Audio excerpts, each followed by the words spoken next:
ನಮಸ್ಕಾರ, TV24+ಗೆ ಸ್ವಾಗತ. ಹುಕ್ಕೇರಿ ತಾಲೂಕಿನ ಇಂಗಳ ಗ್ರಾಮದಲ್ಲಿ ಗೋರಕ್ಷಣೆ ಮಾಡಿದ್ದ ಶ್ರೀರಾಮ ಸೇನೆಯ ಕಾರ್ಯಕರ್ತರನ್ನ ಥಳಿಸಿದ್ದ ಆರೋಪಿಗಳನ್ನ ಬಂಧಿಸದಿದ್ದರೆ ಜುಲೈ 3ರಂದು ಚಲೋ ಇಂಗಳಿ ಕರೆ ನೀಡಲಾಗುವುದು ಎಂದು ಶ್ರೀರಾಮ ಸೇನೆಯ ರಾಜ್ಯಾಧ್ಯಕ್ಷ ಗಂಗಾಧರ್ ಕುಲಕರ್ಣಿ ಹೇಳಿದರು. ಮಂಗಳವಾರ ಬೆಳಗಾವಿಯಲ್ಲಿ ಸುದ್ದಿಗೋಷ್ಠಿಯಲ್ಲಿ ಮಾತನಾಡಿದರು. ಬೆಳಗಾವಿಯ ಜಿಲ್ಲಾ ಪೊಲೀಸ್ ವರಿಷ್ಠಾಧಿಕಾರಿ ಸರ್ಕಾರದ ಪ್ರತಿನಿಧಿಯೋ ರಾಜಕೀಯ ವ್ಯಕ್ತಿಯೋ ಅಥವಾ ಹಲ್ಲೆ ಮಾಡಿದವರ ಪರವಾಗಿರುವಂತೆ ಹೇಳಿಕೆ ನೀಡಿದ್ದಾರೆ. ಕಾನೂನು ಪಾಲನೆ ಮಾಡದೆ ಆಕಳುಗಳನ್ನು ಸಾಗಾಟ ಮಾಡುವಾಗ ಹುಕ್ಕೇರಿ ಪೊಲೀಸ್ ಠಾಣೆಗೆ ಶ್ರೀರಾಮ ಸೇನೆಯ ಕಾರ್ಯಕರ್ತರು ರಕ್ಷಣೆ ಮಾಡಿ ಪ್ರಕರಣ ದಾಖಲಿಸಿ ಎಂದರೂ ದಾಖಲಿಸಿಲ್ಲ. ಆದರೆ ಜಿಲ್ಲಾ ಪೊಲೀಸ್ ವರಿಷ್ಠಾಧಿಕಾರಿ ಉಡಾಫೆ ಹೇಳಿಕೆ ನೀಡುವುದು ಸರಿಯಲ್ಲ ಎಂದು ಹರಿಹಾಯ್ದರು. ಹುಕ್ಕೇರಿ ಪೊಲೀಸ್ ಠಾಣೆಗೆ 30,000 ರೂಪಾಯಿ ಕೊಟ್ಟಿದ್ದೇವೆ ಎಂದು ಮಹಿಳೆಯೋರ್ವಳು ಹೇಳಿಕೆ ನೀಡಿದ್ದಾರೆ. ಆದರೆ ಆಕಳುಗಳನ್ನು ಗೋಶಾಲೆಗೆ ಏಕೆ ಕಳುಹಿಸಿದ್ದೀರಿ ಎಂದು ಪ್ರಶ್ನಿಸಿದರು. ಹುಕ್ಕೇರಿ ಪೊಲೀಸ್ ಠಾಣೆಯಿಂದ ಬಿಡಿಸಿಕೊಂಡು ಬಂದ ಆಕಳುಗಳನ್ನು ಮತ್ತೆ ವಾಹನದಲ್ಲಿ ತುಂಬಿಕೊಂಡು ಹೋಗುವಾಗ ನಮ್ಮ ಕಾರ್ಯಕರ್ತರಿಗೆ ಅನುಮಾನ ಬಂದು ಹಿಂಬಾಲಿಸಿದಾಗ ಅವರನ್ನು ಟ್ರ್ಯಾಪ್ ಮಾಡಿ ಮರಕ್ಕೆ ಕಟ್ಟಿ ಹಾಕಿ ಥಳಿಸಿದರು. ಜಿಲ್ಲಾ ಪೊಲೀಸ್ ವರಿಷ್ಠಾಧಿಕಾರಿಗೆ ಕನಿಕರ ಇಲ್ಲವೇ ಎಂದು ಹರಿಹಾಯ್ದರು. ಇತ್ತೀಚೆಗೆ ಹುಕ್ಕೇರಿ ತಾಲೂಕಿನ ಇಂಗಳ ಗ್ರಾಮದಲ್ಲಿ ನಡೆದ ಶ್ರೀರಾಮ ಸೇನೆಯ ಕಾರ್ಯಕರ್ತರನ್ನ ಮರಕ್ಕೆ ಕಟ್ಟಿ ಹಾಕಿದ ಪ್ರಕರಣವನ್ನ ಜಿಲ್ಲಾ ಪೊಲೀಸ್ ವರಿಷ್ಠಾಧಿಕಾರಿ ತಿರುಚಿ ಹೇಳಿಕೆ ನೀಡುವುದು ಸರಿಯಿಲ್ಲ ಎಂದರು. ಶ್ರೀರಾಮ ಸೇನೆ ಜಿಲ್ಲಾಧ್ಯಕ್ಷ ಬೆಟ್ಟಲ್ಗಡ್ಡಿ, ರವಿ ಕೋಕಿತ್ಕರ್ ಸೇರಿದಂತೆ ಇನ್ನಿತರರು ಉಪಸ್ಥಿತರಿದ್ದರು. ಕಳೆದ 3-4 ದಿವಸದಿಂದ ಇಡೀ ರಾಜ್ಯದಲ್ಲಿ ಹುಕ್ಕೇರಿ ತಾಲೂಕಿನ ಇಂಗ್ಳಿ ಗ್ರಾಮದಲ್ಲಿ ನಡೆದಂಥ ಒಂದು ಅಮಾನವೀಯ ಘಟನೆಯ ಬಗ್ಗೆ ಸಾಕಷ್ಟು ಚರ್ಚೆಗಳು, ಆಕ್ರೋಶಗಳು, ಪ್ರತಿಭಟನೆ ಎಲ್ಲವೂ ಸಹ ನಡೀತಾ ಇದೆ. ಅದಕ್ಕೆ ಸಂಬಂಧಪಟ್ಟ ಹಾಗೆ ನಿನ್ನೆ ಇಲ್ಲಿಯ SP ಅವರು ಸಹ ಪತ್ರಿಕಾಗೋಷ್ಠಿಯನ್ನು ಮಾಡಿ ಅದರ ಬಗ್ಗೆ ಮಾತನಾಡಿದ್ದಾರೆ. ನಿನ್ನೆ ದಿವಸ ಶ್ರೀರಾಮ ಸೇನೆ ವತಿಯಿಂದ ಇಡೀ ರಾಜ್ಯದಲ್ಲಿ ಈ ಘಟನೆಯನ್ನು ಖಂಡಿಸಿ ಏನು ಅಪರಾಧಿಗಳಿದ್ದಾರೆ, ಆರೋಪಿಗಳಿದ್ದಾರೆ, ಅವರಿಗೆ ಶಿಕ್ಷೆ ಆಗಬೇಕು ಅಂಥೇಳಿ, ಅವರ ಬಂಧನ ಆಗಬೇಕು ಅಂಥೇಳಿ ರಾಜ್ಯಾದ್ಯಂತ ನಿನ್ನೆ ಹೋರಾಟವನ್ನು ಮಾಡಿದ್ದೀವಿ. ಇವತ್ತು SP ಅವರು ಏನೇನು ನಿನ್ನೆ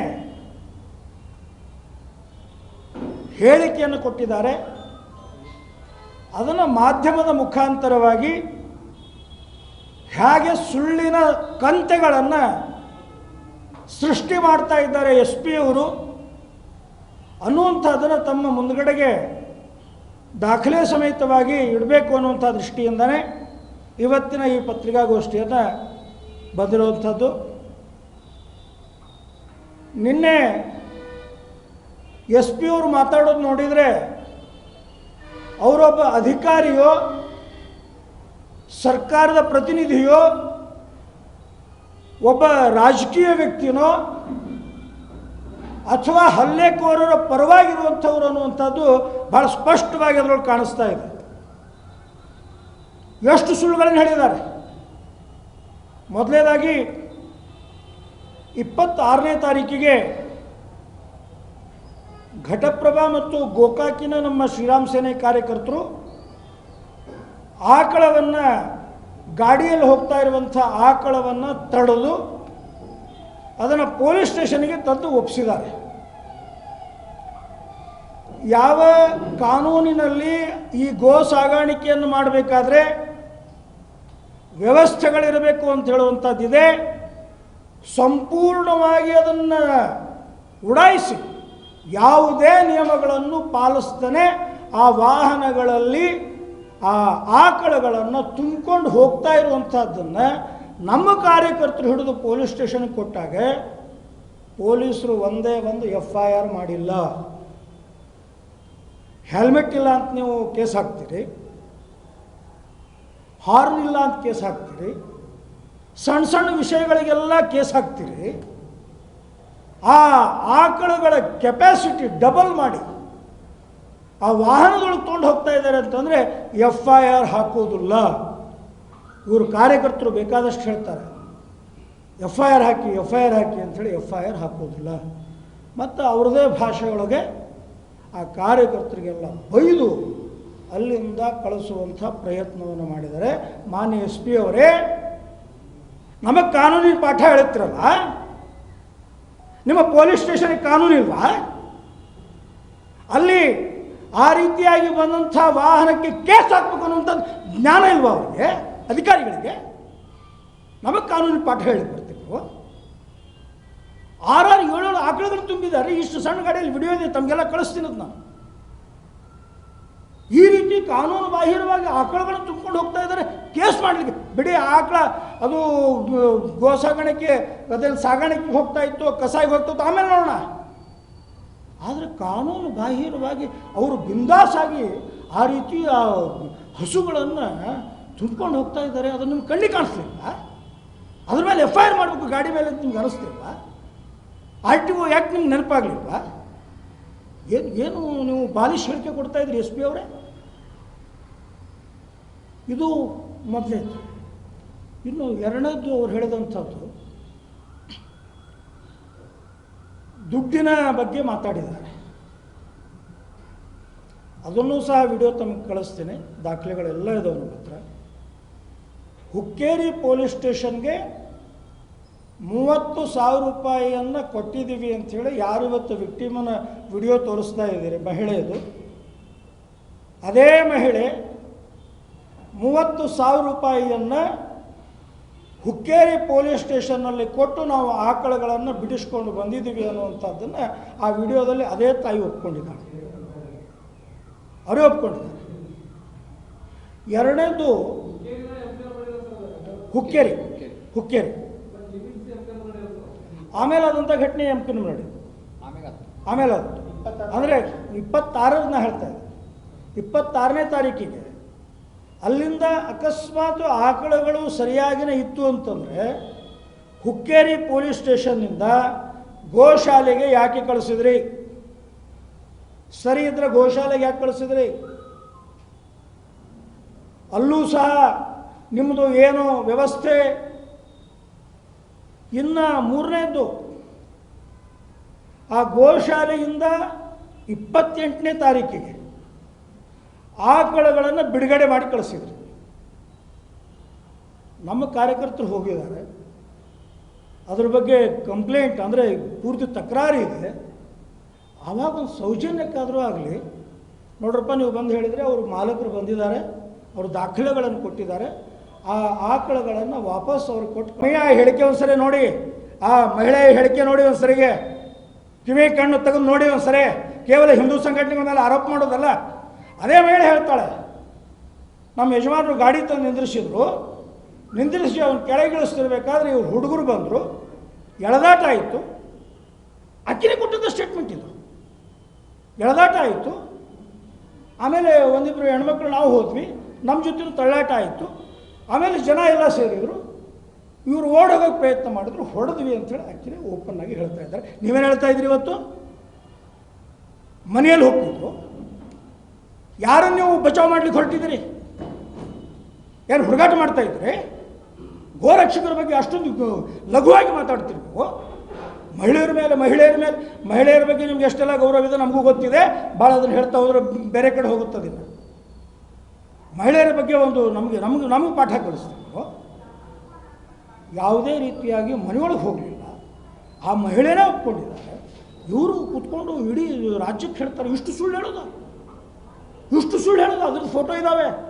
ಆ ಮನೆಯ ಹೊರಗಡೆಗೆ ಮಾತನಾಡ್ತಾ ಇರುವಂಥ ಫೋಟೋಗಳಿದ್ದಾವೆ, ನಿಮ್ಗೆ ಕಳಿಸ್ತೀವಿ. ಅದನ್ನು ಈಗ ಫೋಟೋಗಳಿದ್ದಾವೆ. ನೇರವಾಗಿ ಮನೆಗೆ ನುಗ್ಗುವಂಥ ಪ್ರಸಂಗನೇ ಬಂದಿಲ್ಲ. ಅಲ್ಲಿ ಒಂದಿಬ್ಬರು ಹಿರಿಯರಿದ್ದಾರೆ, ಅಲ್ಲಿ ಗಂಡ್ಮಕ್ಳಿದ್ದಾರೆ. ಅಲ್ಲಿ ಅಂದರೆ ವ್ಯವಸ್ಥಿತವಾಗಿ ಅವರು ಇವ್ರನ್ನ ಟ್ರ್ಯಾಪ್ ಮಾಡಿ ಕಟ್ಟಿ ಮನಸೋ ಇಚ್ಛೆ ಹೊಡೆದಿದ್ದಾರೆ.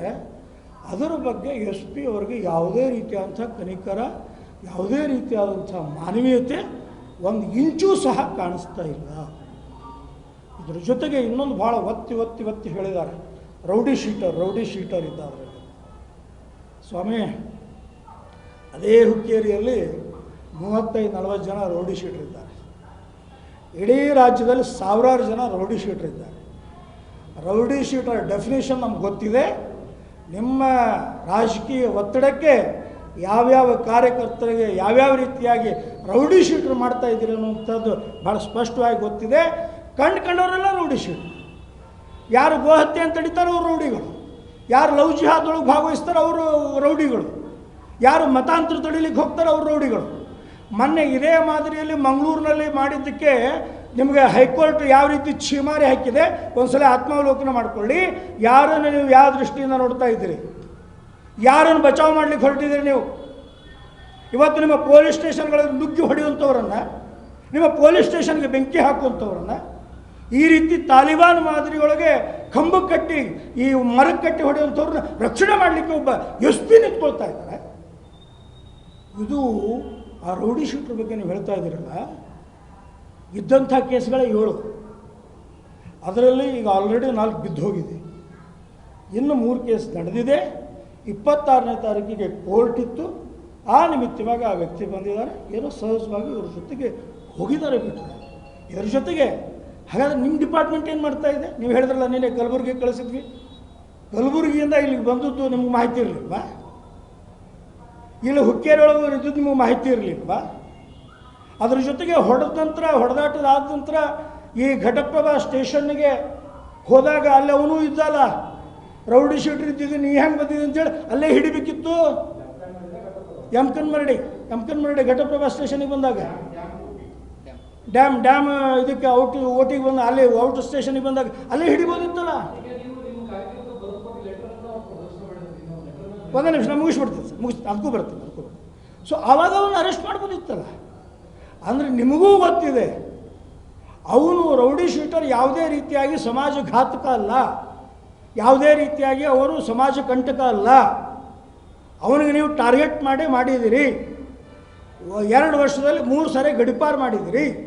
ಇದರರ್ಥ ಏನು ಅನ್ನುವಂಥದ್ದು ಪೊಲೀಸ್ ಡಿಪಾರ್ಟ್ಮೆಂಟಿಗೆ ಗೊತ್ತಿದೆ. ಹೀಗಾಗಿ ಅವನ ಬಗ್ಗೆ ನೀವು ಯಾವುದೇ ರೀತಿ ಕ್ರಮ ತಗೊಳ್ಳಾರ್ದನೆ ಇವತ್ತು ನಮಗೆ ಕೇಳ್ತವ್ರು, ಅವನ್ಯಾಕೆ ಬಂದು ನೀವು ಹೇಳ್ಬೇಕಂತ. ನೀವು ಗಡಿಪಾರು ಮಾಡಿದವರು ನಿಮ್ಮ ಪೊಲೀಸ್ ಡಿಪಾರ್ಟ್ಮೆಂಟಿಗೆ ಗೊತ್ತಿರ್ಬೇಕಂತ ಮಾಹಿತಿ ನಮಗೆ ಕೇಳ್ತೀರ. ಸೊ ಈ ರೀತಿಯಾಗಿ ಬಾಲಿಶ್ ಹೇಳಿಕೆ ಕೊಡುವಂಥ ಎಸ್ ಪಿ ಅವರ ಹೇಳಿಕೆಗಳನ್ನು ಖಂಡಿಸ್ತಾ ಇದ್ದೀನಿ. ಇದ್ರ ಜೊತೆಗೆ ಇನ್ನೊಂದು ಹೇಳಿದ್ದಾರೆ, ಲೆಟ್ರ್ ಕೊಟ್ಟಿದ್ದಾರೆ. ಸ್ವಾಮಿ, ಪೊಲೀಸ್ ಡಿಪಾರ್ಟ್ಮೆಂಟು ಯಾರ್ಯಾರ ಕಡೆಯಿಂದ ಯಾರ್ಯಾರ ಕಡೆ ಹೇಗೆ ಲೆಟ್ರ್ ತೊಗೊಳ್ಬೇಕು ಅನ್ನೋಂಥದ್ದು ಭಾಳ ಅವ್ರಿಗೆ ಗೊತ್ತಿದೆ. ಸಾಕಷ್ಟು ಲೆಟ್ರ್ಗಳನ್ನು ನೋಡಿದ್ವಿ ಅಂಥವನ್ನ. ಹೇಗೆ ಹೆದರಿಸ್ತಾರೆ, ಹೇಗೆ ಬೆದರಿಸ್ತಾರೆ, ಬ್ಲ್ಯಾಕ್ ಮೇಲ್ ಮಾಡ್ತಾರೆ, ಎಲ್ಲ ಗೊತ್ತಿದೆ ನಮಗೆ.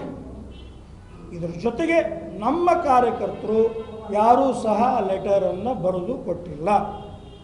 ಭಾಳ ಸ್ಪಷ್ಟವಾಗಿ ಹೇಳ್ತಾ ಇದ್ದೇನೆ. ಆ ಲೆಟ್ರ್ ಯಾವುದು ಅನ್ನೋದು ನನಗೆ ಗೊತ್ತಿಲ್ಲ. ಇನ್ನೂವರೆಗೂ ಆ ಲೆಟ್ರು ನಾನು ನೋಡಿಲ್ಲ.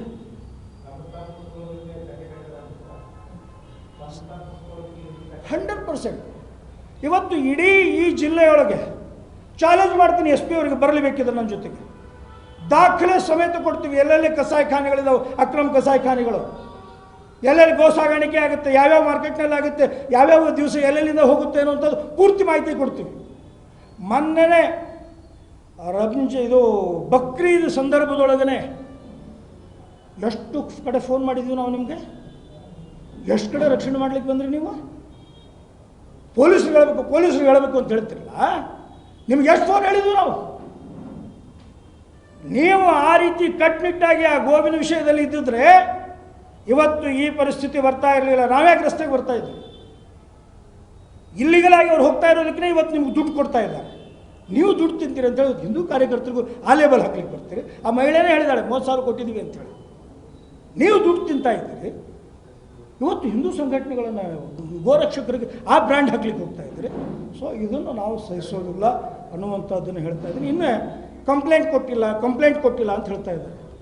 ಸ್ವಾಮಿ, 3 ತಾಸಿದ್ರು ಆ ಹುಡುಗರು ಅವ್ರ ಕಬ್ಜಾದಲ್ಲಿ 3 ತಾಸು ಮೊಬೈಲ್ ಕಸ್ಕೊಂಡಿದ್ದಾರೆ, ಹಿಗ್ಗ ಹೊಡೆದಿದ್ದಾರೆ. ಕಡೆಗೆ ಆ ಡ್ಯಾಮ್ ಕಡೆಗೆ ಬಂದಾಗ ಅದರೊಳಗೆ ಅವನೋ ಈಗ ಒಂದು ಸ್ವಲ್ಪ ದಿವಸದಿಂದ ಬಿಡುಗಡೆಯಾಗಿ ಬಂದಿದ್ದಾನಂತೆ ಜೈಲಿನಿಂದ. ಒಬ್ಬನು ಮುಸಲ್ಮಾನ್ 4 ದಿವಸ ಆಯ್ತು ನಾ ಜೈಲಿನಿಂದ ಹೊರಗೆ ಬಂದು, ನೀವೇನಾದರೂ ಕೇಸ್ ಮಾಡಿದ್ರಿ ನಿಮ್ಮನ್ನು ಇಲ್ಲಿಂದನೇ ಹೋಗ್ಲಿಕ್ಕೆ ಬಿಡೋದಿಲ್ಲ ಅಂಥೇಳಿ ಧಮಕಿ ಕೊಟ್ಟಿದ್ದಾರೆ. ನಾವು ಪೊಲೀಸರಿಗೆಲ್ಲ ದುಡ್ಡು ಕೊಟ್ಟಿದ್ದೀವಿ, ಮ್ಯಾನೇಜ್ ಮಾಡಿದ್ದೀವಿ, ನೀವೇನು ಹಾರಾಡ್ರಿ ಅಂಥೇಳಿ ಹೇಳಿದ್ದಾರೆ. ರೇಪ್ ಕೇಸ್ ಹಾಕ್ತೀವಿ ಅಂತ ಹೇಳಿದ್ದಾರೆ. ಪಾಪ ಆ ಸ್ಥಿತಿಯೊಳಗೆ ಆ ಹುಡುಗರ ಪರಿಸ್ಥಿತಿ ಏನು? ಬಂದಿದ್ದಾರೆ, ಇವತ್ತು ಇಲ್ಲಿದ್ದಾರೆ. ನಾವು ಕಂಪ್ಲೇಂಟ್ ಕೊಡ್ತೀವಿ ಇವತ್ತು. MKM MLC ಎಲ್ಲ ಮಾಡಿಸಿದ್ದೀವಿ ಅವ್ರದ್ದೀಗ. ಆ ರೀತಿ ಭಯಭೀತಿ ಮಾಡುವಂಥದ್ದು. ಸೊ ಒಟ್ಟಾರೆ ಈ ಒಂದು ಇದರೊಳಗೆ ಮತ್ತಿನ್ನು ಎಸ್ ಪಿ ಅವರು ಭಾಳ ಕಾನೂನು ಬಗ್ಗೆ ಮಾತಾಡ್ತಾರೆ. ಸಿ ಟಿ ರವಿಯವರ ಸಂದರ್ಭದಲ್ಲಿ ಎಷ್ಟು ಕಾನೂನನ್ನು ನೀವು ಪಾಲಿಸಿದ್ರಿ ನಮ್ಗೆ ಗೊತ್ತಿದೆ.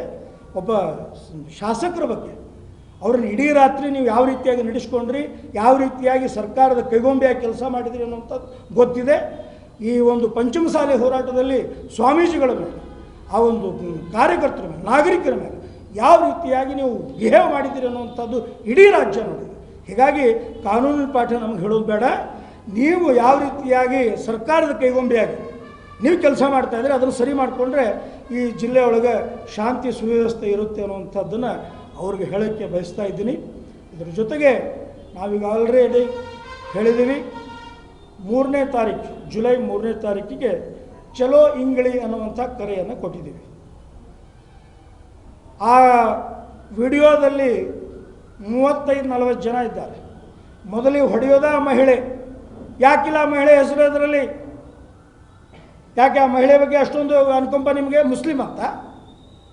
ಇದೇ ಮಾದರಿಯಲ್ಲಿ ಆ ಮಂಗಳೂರಿನ ಹತ್ಯೆಗಳಿಗೂ ಸಹ ಬುರ್ಖಾದಲ್ಲಿದ್ದಂಥ 2 ಹೆಣ್ಮಕ್ಳದ್ದು ಇವತ್ತವರೆಗೂ ನೀವು ಅರೆಸ್ಟ್ ಮಾಡಲಿಲ್ಲ. ಇಲ್ಲೂ ಸಹ ಅದೇ ರೀತಿ. ಅಂದರೆ ಅಪರಾಧಿಗಳು ಮುಸಲ್ಮಾನರಿದ್ದರೆ ಅವ್ರು ರಕ್ಷಣೆ ಮಾಡಬೇಕು ಅಂತ ಕಾನೂನು ಹೇಳಿದೆಯಾ? ವಿಡಿಯೋ ಕಾಣಿಸೋದಿಲ್ವಾ ನಿಮ್ಮ ಕಣ್ಣಿಗೆ? ಅವ್ರನ್ಯಾಕೆ ನೀವು ಕೇಸ್ ಮಾಡಲಿಲ್ಲ? ಅವ್ರನ್ಯಾಕೆ ಅರೆಸ್ಟ್ ಮಾಡಿಲ್ಲ? ಹೀಗಾಗಿ ಅದರೊಳಗಿರುವಂಥವ್ರು ಎಲ್ಲರನ್ನೂ ಎಲ್ಲಿವರೆಗೂ ಅರೆಸ್ಟ್ ಮಾಡೋದು, ನೀವು 3ನೇ ತಾರೀಕಿನೊಳಗೆ ಅರೆಸ್ಟ್ ಮಾಡಿಲ್ಲ ಅಂತಂದರೆ ನಾವು ಚಲೋ ಇಂಗ್ಳಿ ಅನ್ನುವಂಥ ಕರೆಯನ್ನು ಕೊಡ್ತಾ ಇದ್ದೀವಿ ಇಡೀ ರಾಜ್ಯದಿಂದ. ಈಗ ಸಿ ಟಿ ರವಿ ಅವ್ರ ಜೊತೆನೂ ಮಾತುಕತೆ ಮಾಡಿದ್ದಾರೆ, ನಾವು ಮಾತಾಡಿದ್ದೀವಿ. ಅವರೂ ಬರುವಂಥ ನಿರೀಕ್ಷೆ ಇದೆ. ಬೇರೆ ಬೇರೆ ಮಠಾಧೀಶರು ಸಹ ಅವತ್ತು ನಮ್ಮ ಜೊತೆಗೆ ಬರ್ತೀವಿ ಅಂತ ಹೇಳಿದ್ದಾರೆ. ಬೇರೆ ಬೇರೆ ಸಂಘಟನೆಗಳು ಸಹ ನಮ್ಮ ಜೊತೆಗೆ ಅವತ್ತು ಬರ್ತೀವಿ ಅಂತ ಹೇಳಿದ್ದಾರೆ.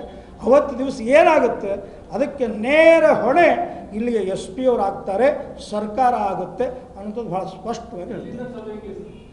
ಅದ್ರದ್ದು ಪೂರ್ತಿ ಪ್ಲ್ಯಾನ್ ಮಾಡ್ತಾ ಇದ್ದೀವಿ. ಒಂದು ಪಾಯಿಂಟಿಗೆ ನಾವೆಲ್ಲರೂ ಸೇರಿ ನಿಶ್ಚಯ ಮಾಡಿಕೊಂಡು ಅಲ್ಲಿಂದ ಅಲ್ಲಿಗೆ ಹೋಗಬೇಕು ಅನ್ನುವಂಥದ್ದು ಯೋಚನೆ ಮಾಡಿ ಅದನ್ನು ಸಹ ನಾಳೆ ನಮಗೆಲ್ಲರಿಗೂ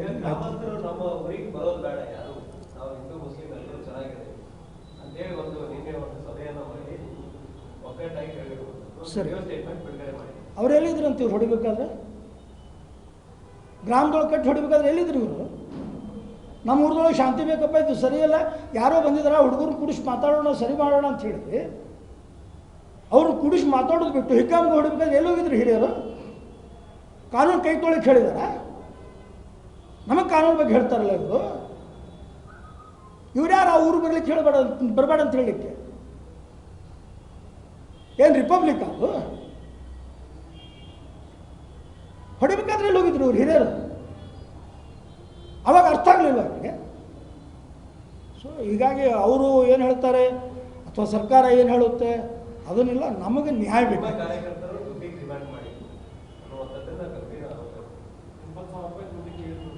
ಎಷ್ಟು? 80,000.